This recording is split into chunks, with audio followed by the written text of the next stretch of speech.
I want to tell you something before I start. I am not the kind of woman who fights back.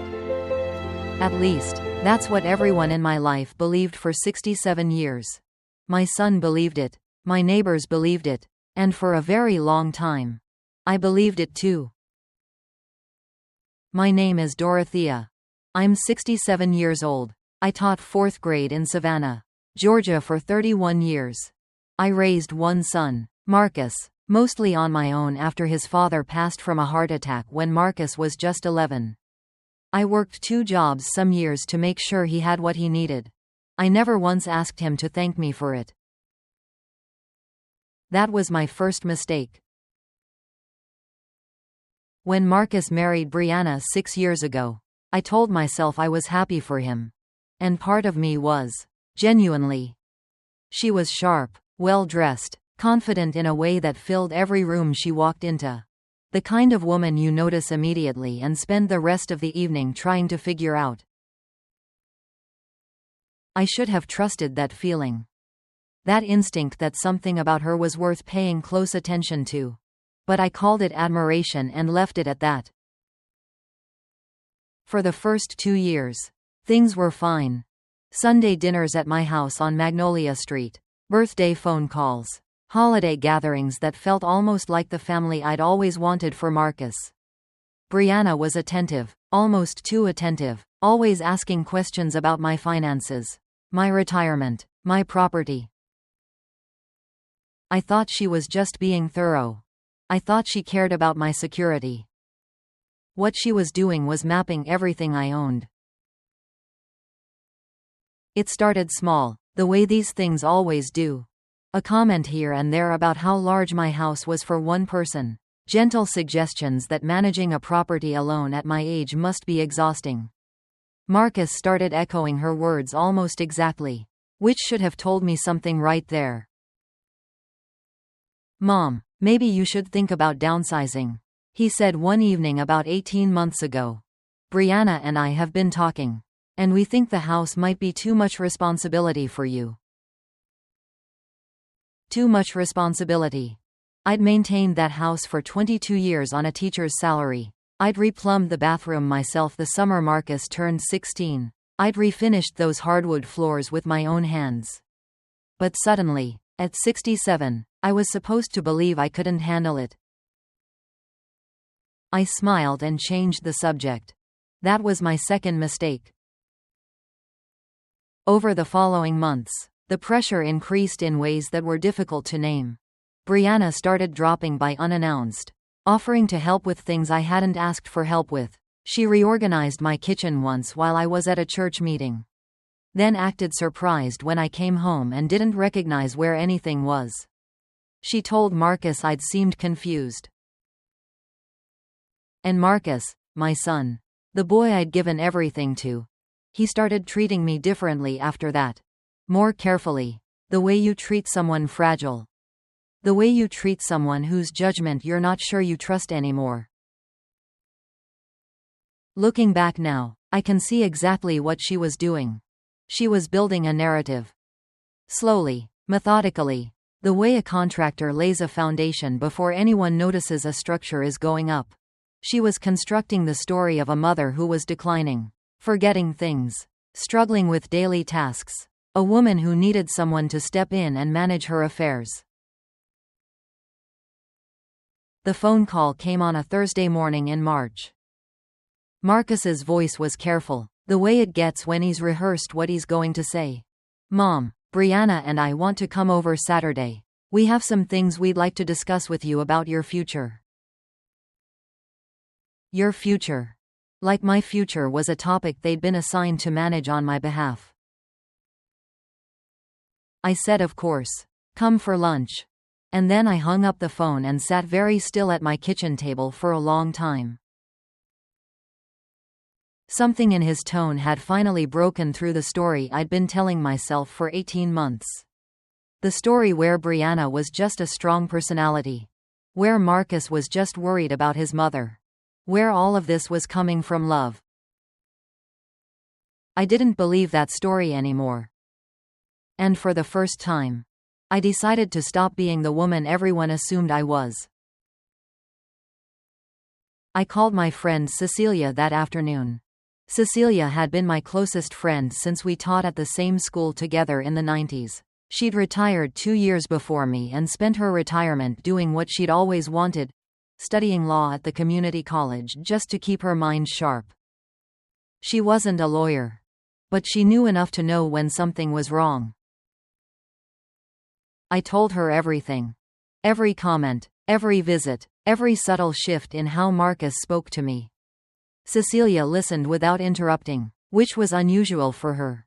When I finished, there was a long pause. She said finally, "I think you need to call an attorney before Saturday." I called one Friday morning. A woman named Patricia Graves, an elder law specialist whose name Cecilia had found for me.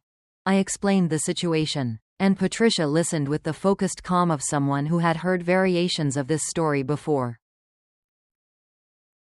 She asked me detailed questions. Had I signed anything? No. Had I given anyone access to my accounts? No. Was the house solely in my name? Yes. Good, Patricia said. Let's keep it that way. But I want you to come in this afternoon, because I think we should prepare you for what Saturday might look like. What it looked like, Patricia explained, was a tactic she'd seen dozens of times in elder financial abuse cases.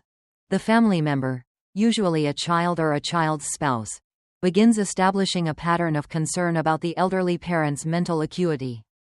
Small incidents get reported to doctors. Behaviors get exaggerated or invented. A paper trail gets built. And then, at the right moment, they bring documents. Patricia looked at me steadily. They're going to ask you to sign something Saturday. Dorothea, I'd bet my license on it. The question is what we do when they do. We talked for 2 hours. When I left her office, I had a folder tucked under my arm, and a plan I hadn't had that morning.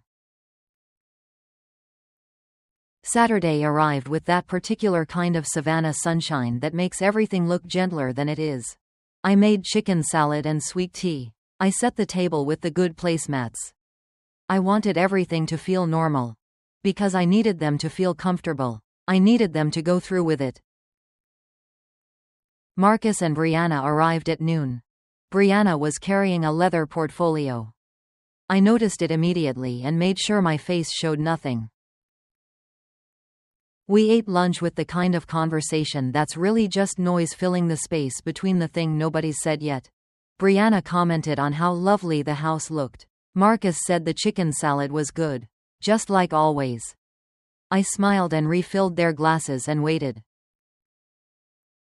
It was over dessert that Brianna set the portfolio on the table. She opened it with the careful movements of someone who has practiced this. There were several documents inside, neatly organized with color-coded tabs. Brianna, I was realizing, was extremely organized. Mom, Marcus began, and I noticed he'd been coached on how to open this.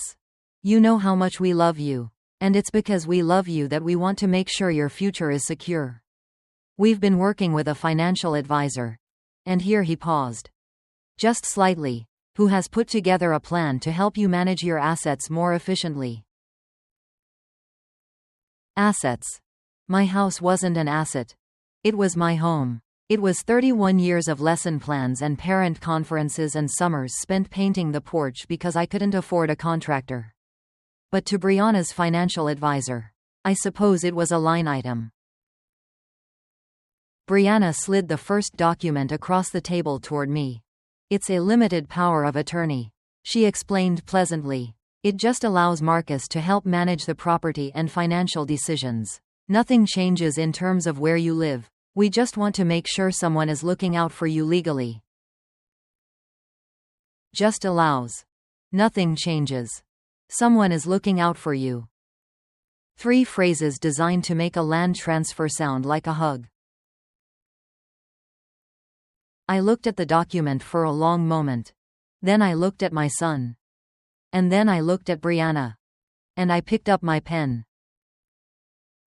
I could feel both of them go very still. The way people go still when they've been waiting for something and it finally arrives. I signed the document. Slowly. Clearly. My full legal name.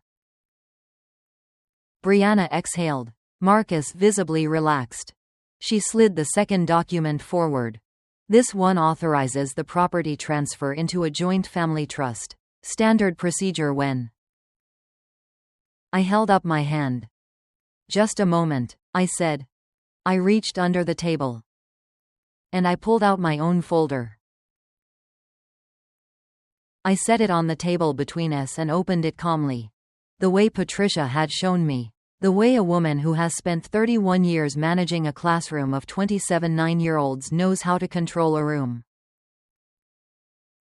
I slid the first page across to Brianna. Her expression didn't change immediately. She looked at the document the way you look at something your brain hasn't processed yet. Then her hands started to shake.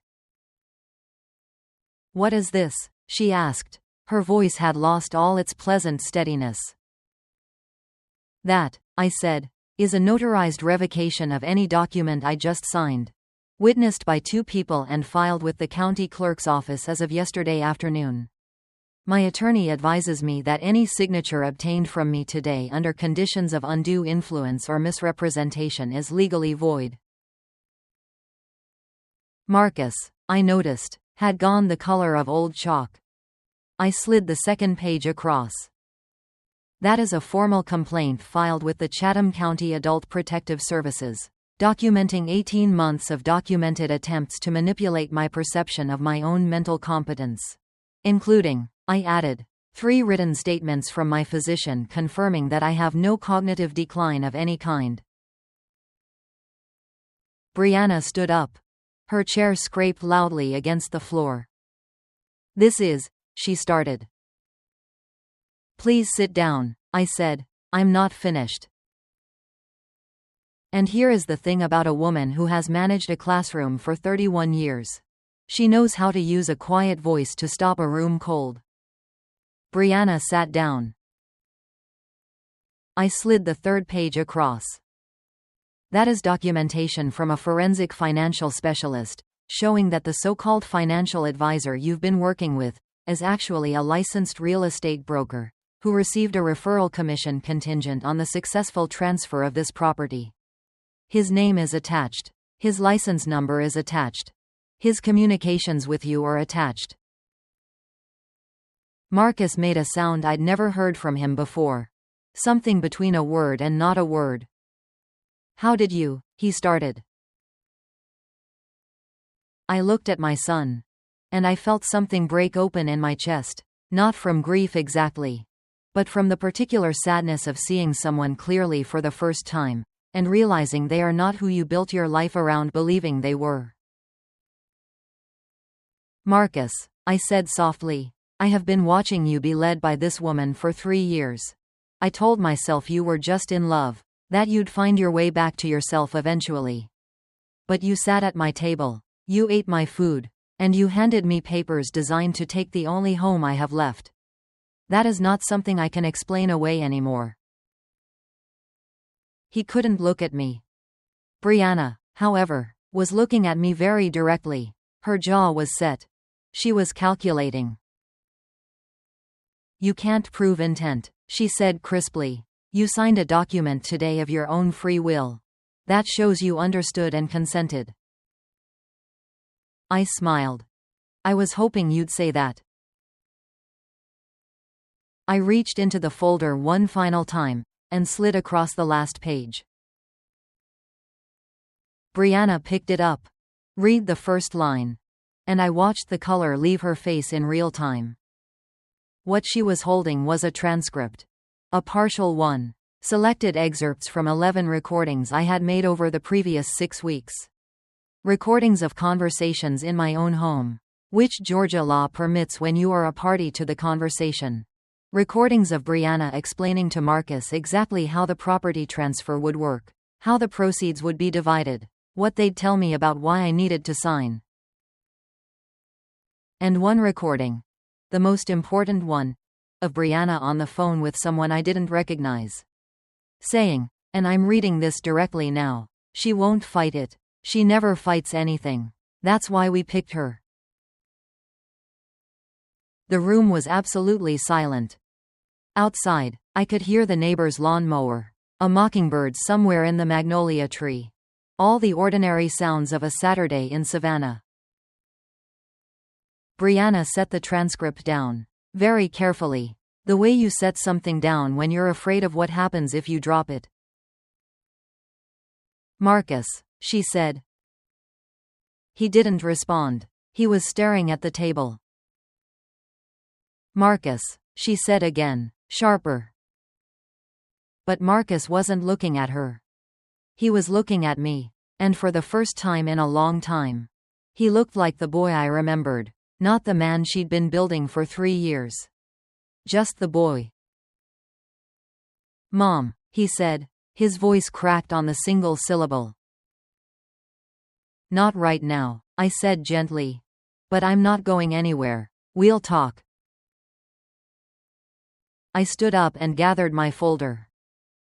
Brianna, I said, my attorney will be in contact with yours. I'd strongly suggest you speak with a criminal defense attorney before that conversation happens. The Adult Protective Services complaint is already filed. The recordings are already in their possession. And the real estate broker has already been contacted by the state licensing board.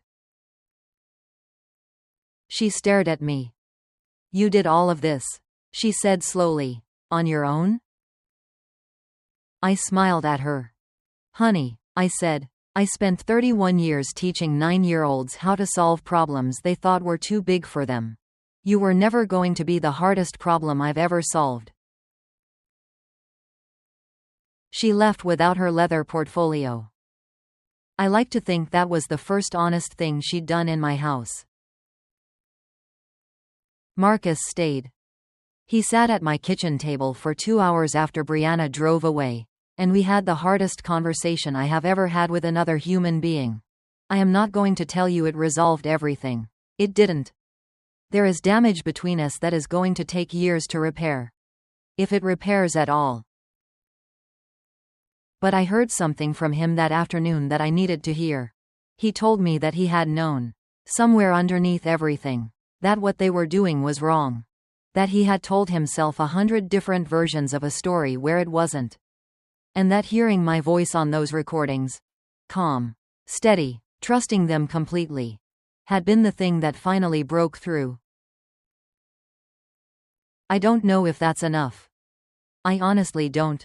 But I know it's a starting place. Brianna was removed from their marital home 3 weeks later when Marcus filed for divorce. The Adult Protective Services investigation led to a formal referral to the district attorney's office, where charges of elder financial fraud and conspiracy were filed against both Brianna and the real estate broker. The broker lost his license. Brianna entered a plea agreement that included 2 years of supervised probation, mandatory financial restitution, and a permanent restraining order keeping her from any contact with me. My house is still mine. Every hardwood floor, every magnolia tree, every room I painted with my own hands. And the document I signed?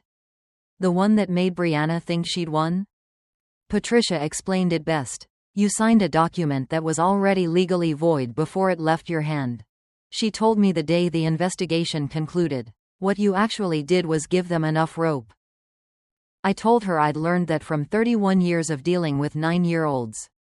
She laughed for a long time. I think about that moment at the table often. The moment I slid my folder across to Brianna and watched her hands shake. Not because I'm proud of the strategy, though I am, but because of what it felt like. It felt like 67 years of being underestimated, finally being worth something. She picked me because she thought I'd never fight back. She was right that I'd never fought back before. But she made one mistake that people like her always make. She assumed the woman who had never fought didn't know how. And that was just the beginning. Because what happened 6 months later? When Marcus discovered what Brianna had been hiding long before she ever met him. Turned everything we thought we understood completely upside down. Subscribe so you don't miss what comes next.